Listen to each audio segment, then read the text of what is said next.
Welcome back, everyone. Today we're tackling something, well, really crucial for anyone interacting with the financial sector here in South Africa. That means you, if you're a professional, a business owner, or and honestly just a curious customer. We're going to try and untangle the financial sector conduct authorities, the FSCA's brand new 2025 regulation plan. By the end of our chat, you should have a much clearer picture of the regulatory shifts shaping things for the next 3 years or so. Oh, and just a quick heads up, by completing the quiz that goes along with this discussion, you will earn your CPG certificate. So let's get you informed. Okay, so the global financial scene is, well, it's always changing, isn't it? A bit of a whirlwind. And South Africa is definitely right in the middle of that. On July 3rd, 2025, the FSCA released this really comprehensive plan. It lays out their strategic priorities, their interventions, all the way from 2025 through 2028. Think of it like a roadmap, yeah, for how our financial world is set to operate. Yeah, a roadmap is a good way to put it. And what's fascinating here, I think, is that this isn't just some minor tweak or update. The plan really signals a pretty profound shift. The FSCA seems to be moving towards a much more proactive, sort of anticipatory approach to supervision. Proactive. Okay, how so? Well, it's heavily influenced by, the speed of technology, the big global push towards sustainability, and just how interconnected everything is now. It all builds on their core job, really, under the Financial Sector Regulation Act, which is all about promoting fair treatment for you, the customer, keeping the market's honest integrity, right, and fostering a stable, inclusive, and efficient financial sector overall. So it's more than just ticking compliance boxes. Exactly. The insight here is that they're trying to move beyond just, policing things after they've gone wrong. They're aiming to build what you might call systemic immunity, so the whole financial ecosystem can actually withstand future shocks. Shocks like cyber attacks or economic downturns. Precisely. Whether it's a sophisticated cyber attack or the next global wobble, it forces firms to think ahead, not just react. This is about future-proofing, really. It's telling everyone from the massive banks down to the nimble little fintech startups, hey, you need to adapt fast. New expectations for compliance, risk, reporting. Okay, got it. So with that big picture in mind, what are the main themes, the sort of guiding principles for the FSCA over the next 3 years? You mentioned they've boiled it down. That's right. They've distilled it into three key strategic focus areas, or pillars. First up is strengthening market conduct supervision. Basically making sure financial institutions treat customers fairly and run their businesses soundly. Okay, fair treatment. Pillar one. Pillar two, enhancing financial market efficiency and integrity. This is about fostering trust and transparency in the system itself. Right, trust and transparency. Makes sense. And the third? The third pillar is maybe the most dynamic, responding to cross-cutting trends and challenge. It's a bit of a catch-all, but it covers a lot of the new stuff. Like what specifically? Things like regulating crypto assets, pushing forward with open finance, weaving in sustainable finance principles, and crucially, strengthening operational resilience. Operational resilience. So cybersecurity, third-party risks, that sort of thing. Exactly. Cybersecurity and managing the risks that come from relying on outside providers. And what's interesting, if you connect this globally, is that South Africa isn't just copying and pasting international standards. Oh, how so? Well, the FSCA seems to be interpreting these global trends through a distinctly local lens. For instance, they're pushing for a national sustainable finance taxonomy. A taxonomy, like a dictionary for green finance. Sort of, yeah. Defining what green actually means here. It ensures that global best practices are adapted to fit our specific socioeconomic context, our climate challenges, makes the regulation genuinely relevant on the ground. Okay, that makes sense. Let's dive into that first pillar then. Strengthening market conduct supervision. This feels really core, doesn't it? Ensuring institutions act in your best interest, the customers. Absolutely, it's right at the heart of it. Market conduct basically covers the whole relationship, how institutions behave when they interact with you. So product design, how they market and sell stuff, how they handle complaints, pay out claims, even after-sales service. And when that goes wrong. When it goes wrong, you see direct harm to consumers, maybe mis-selling, and just a general erosion of trust in the whole system. And a key question, like we touched on, is how they're changing their approach. Right, the proactive shift. Exactly. They're explicitly moving away from just reacting after the fact. They call it preemptive intrusive supervision. which sounds quite intense. Intrusive, yeah. What does that actually look like in practice? Well, it's not just waiting for complaints to pile up. It means the FSCA might step in much earlier. They might do these thematic reviews, say, looking at how credit cards are sold across several different banks to spot systemic issues before they blow up. Ah, okay. Looking for patterns. Patterns, yes. And ongoing risk assessments, better offsite surveillance, using data, maybe even real-time monitoring if something looks particularly high risk. That does sound much more hands-on, but is there a risk there? Could that kind of aggressive approach maybe stifle innovation, especially for the smaller players, the fintechs, or just create huge compliance headaches? That's a really important point, and yes, it's a balance they need to strike. The FSCA says the goal isn't to stifle innovation, but to make sure it's responsible innovation. Responsible, okay. And to help manage this, they're using some clever tools. They talk about conduct dashboards. Dashboards, like for risks. Yeah, imagine a dashboard giving them a near real-time view of conduct risks across the sector, or early warning indicators, things that flash red if there's a sudden spike in certain complaints, or maybe a whistleblower alert comes in. So they can react faster. Much faster. And they've even mentioned using public naming, if needed, to really boost accountability. But underpinning all this, consumer protection is still key. So improving access to resolving disputes, making disclosures clearer. So you actually know what you're signing up for. Exactly. And boosting financial literacy, too. Now, you mentioned it earlier, but I'm really curious about this CoFi bill, Conduct of Financial Institutions bill. There's a lot of buzz. How is that going to fundamentally change things? What's maybe one concrete difference a customer might actually feel once it's in place? COFI. Okay. Yes, it's poised to be a genuine game changer, I think. Its main job is to pull together all these different conduct rules for banks, insurers, advisors, everyone under one single licensing roof. One rule book to rule them all, sort of? Huh, something like that. Yeah. It simplifies things, but also makes standards consistent. And crucially, it formally embeds the treating customers fairly, or TCF principles, directly into law. So TCF becomes legally binding, not just guidelines. Precisely. It's more than a slogan. It means from the very start, when a product is designed, right through to how your complaint is handled, the customer's best interest has to be the driving factor. So for you, the tangible shift. It could well be clearer product information, more transparency, maybe a more consistent level of service no matter who you deal with. And for the institutions. Boards, executives, Yep. they'll be much more directly accountable for managing conduct risk. Fairness becomes something measurable, reportable. Customer outcomes aren't just nice-to-haves, they become legal requirements. Okay, that sounds significant. Let's move to that second pillar. Enhancing market integrity and efficiency. This feels broader than just individual customer interactions, more about the whole system. Exactly. It's about the health of the marketplace itself. Market integrity just means having confidence that financial markets are operating fairly, in an orderly way, transparently. It's absolutely critical for protecting investors, obviously, stopping manipulation or insider trading, but it also builds the kind of confidence that attracts foreign investment, which helps the whole economy grow. Lose that integrity, and the system starts to wobble. Right. Confidence is key. So what specific things are planned to sort of shore up this integrity and efficiency? Well, the FSCA plans to ramp up its oversight of trading platforms. That includes traditional stock exchanges, but also the over-the-counter markets. Making sure trading is fair, prices are accurate. Yes, ensuring accurate info is out there and actively deterring any kind of manipulation. They're also looking to improve regulatory reporting using RegTech, regulatory technology. Ah, technology helping the regulator. Yeah, using tech to automate data analysis. It can spot weird patterns or anomalies much faster than humans checking spreadsheets. They're pushing for data in machine-readable formats, too. Makes analysis easier, I guess. Much easier. And there's also a sharper focus on the really core infrastructure. Clearing houses, settlement systems, these are like the plumbing of the financial system. The bits we don't see, but everything relies on. Absolutely. And they need to be super resilient, especially with cyber threats constantly growing. And again, this isn't just South Africa doing its own thing. Right, the global connection. Yeah, the FSCA is actively working to align with international standards. Bodies like IOSCO, that's the Global Standard Setter for Securities Markets, and ECATF, the Financial Action Task Force Against Money Laundering. Why is that alignment so important?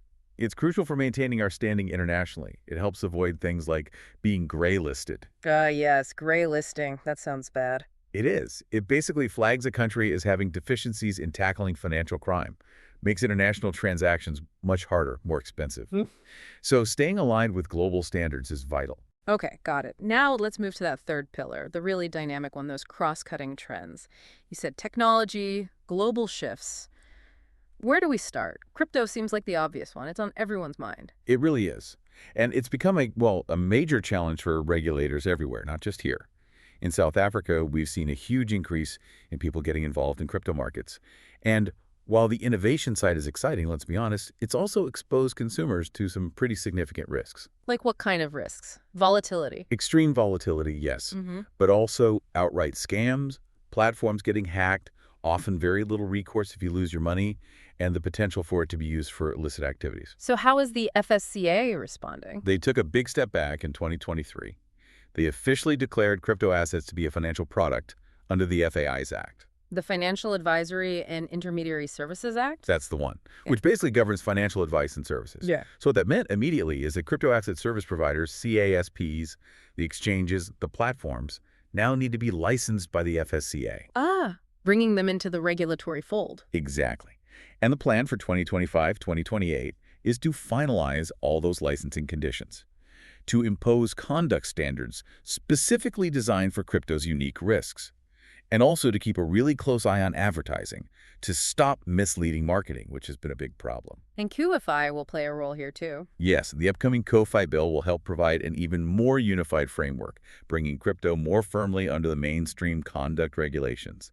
And again, globally, our approach is lining up with what bodies like FATF are doing. FATF, what are they saying about crypto? Well, a key thing is the travel rule for crypto transfers. The travel rule sounds like something for airlines.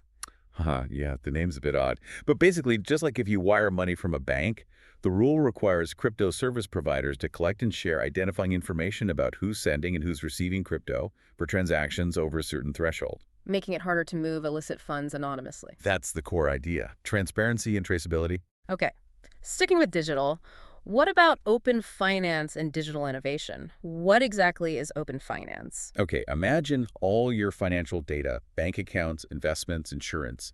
Imagine it truly belongs to you. Open finance is like giving you a secure, standardized key to that data. A key. Yeah, so you can choose to securely share specific bits of your data with other trusted providers, maybe a budgeting app, an automated investment advisor, a different bank offering a better deal, not just your main bank. So I control who sees my data to get better services. That's the principle, using standardized tech, usually APIs, application programming interfaces. It goes beyond just banking to potentially your whole financial life. The potential benefits are huge. Yeah. More competition, potentially driving down costs, more customer control, more personalized solutions. That's really for people maybe underserved by traditional banks. Exactly. It could unlock services for markets that have been hard to reach, but of course there are risks. Data privacy must be a big one. Cybersecurity too. Huge ones. Data privacy, cybersecurity. Mhm. Also the risk of financial exclusion if it ends up only benefiting people who are already digitally savvy. So the FSCA is working on a national open finance policy, setting the rules of the game, who's responsible for what, making sure different systems can talk to each other securely. Interoperability, right. Yes, and they'll issue guidance on secure data sharing, making sure consent is truly informed. You really understand what you're agreeing to share. This area also touches on the rise of artificial intelligence, AI, in finance. AI making loan decisions or giving investment advice? Potentially, yes. And the FSCA is very aware of the risks there. Things like algorithmic bias, where the AI might unintentionally discriminate against certain groups, or even automated mis-selling. So they plan to significantly ramp up their supervision of technology risk in that space. Okay, that's a lot on the digital front. Now, shifting gears a bit, sustainable finance and climate risk. Why is this becoming a regulatory thing? Isn't that more for environmental agencies? Well, South Africa faces really significant challenges, both on the climate front, water scarcity, extreme weather, and socially, like inequality. And the financial sector sits at a critical point. It directs where money flows. So it can fund solutions Sure or fund problems? Precisely. It has a massive role in financing climate adaptation, helping businesses manage the physical risks of climate change, and channeling capital towards sustainable development goals.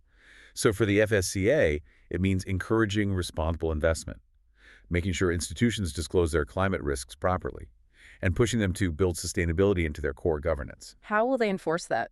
disclosure requirements. Yes, that's a big part of it. They'll require regulated firms to adopt internationally recognized standards for reporting on sustainability. You might hear about IFRS S1 and S2. Vaguely. International standards. Yeah, they provide a kind of common global language for companies to report on their climate and other sustainability risks and opportunities, makes reports more comparable. And they expect institutions to embed ESG risks, environmental, social governance, particularly climate risk, right into their main risk management frameworks and board-level thinking. And you mentioned a taxonomy earlier. Yes, promoting that national sustainable finance taxonomy. That helps define clearly what counts as green or sustainable in a South African context. The aim is to prevent greenwashing. Greenwashing. Pretending to be greener than you are. Exactly. Misleading customers or investors about environmental credentials. The taxonomy aims to bring clarity and credibility. Okay. Last one in these cross-cutting trends. Operational resilience. Sounds important, especially now. How do institutions stay robust? Operational resilience is basically an institution's ability to keep its critical services running even when facing a major disruption. Think beyond just having a backup plan for your own IT systems. What else is involved? The real insight here is understanding the interconnectedness. A failure at one small, maybe outsourced tech supplier could potentially cascade and disrupt critical national financial functions. So it means boards need to really map out every critical process, understand all the dependencies, identify single points of failure. Where one thing going wrong could bring everything down. Exactly. And they need to prove they can functionally survive even if key parts of their operation are knocked out. So the FSCA expects robust continuity plans, incident response plans, much stronger cybersecurity governance, and, as we mentioned, a huge focus on the risks from third parties and outsourcing because so many firms rely on external tech. So lots of testing and drills. Regular resilience testing, yes. Yeah. And making sure the board is ultimately accountable. It has to be a top-level strategic concern, not just an IT department issue. Okay, wow. We have covered a lot of ground there. From fair customer treatment through crypto, climate risk, keeping the systems running. If you had to boil it down, what's the single overarching message here? What does this all mean for someone navigating the financial world in SA? Yeah, stepping back for a second, I think the FSCA's 2025-2028 plan is a really clear signal. It's saying regulatory frameworks have to keep pace with financial innovation and these big systemic risks. You can't stand still. It feels like a fundamental shift away from just ticking boxes against static rules towards being much more agile, forward-looking, and, importantly, ethically aligned with broader goals like fairness and sustainability. So what are the key takeaways for, say, a financial advisor or just me as a customer? Okay, key takeaways. 1, conduct risk is business risk now. Fairness, transparency, they have to be baked into everything an institution does, not an afterthought. 2, innovation is encouraged, but it must be responsible. The associated risks need to be actively managed. 3, sustainability isn't a niche interest anymore. It's being woven directly into supervision and risk management. It's becoming core business. And 4, operational resilience is absolutely non-negotiable. Institutions have to prove they can take a punch and keep critical services going. And CCOI underpins a lot of this change. COFIFI, once it's enacted, will really cement this evolution. By centralizing the conduct rules and giving the FSCA broader powers, it puts good customer outcomes and the stability of the whole system right at the heart of what compliance means. This really does paint a picture of a future for finance in South Africa that's aiming to be more inclusive, definitely more resilient, and, well, ready for whatever comes next. For the professionals and firms listening, it sounds like the message is stay tuned in to what the FSCA is saying, take a hard look at your own governance and risk frameworks, maybe invest in some new skills for this digital world, and definitely embrace collaboration. Which leaves us with a thought, perhaps. In a world that's changing this quickly, how do you, whether you're providing financial services or using them, ensure your interactions are not just compliant with the rules, but actually constructive, fair, and genuinely future-proof? Something to think about. Thank you so much for joining us for this essential exploration today. And please don't forget to complete that quiz associated with our discussion to earn your CPD certificate. Until next time, keep learning, keep asking questions, and stay well informed.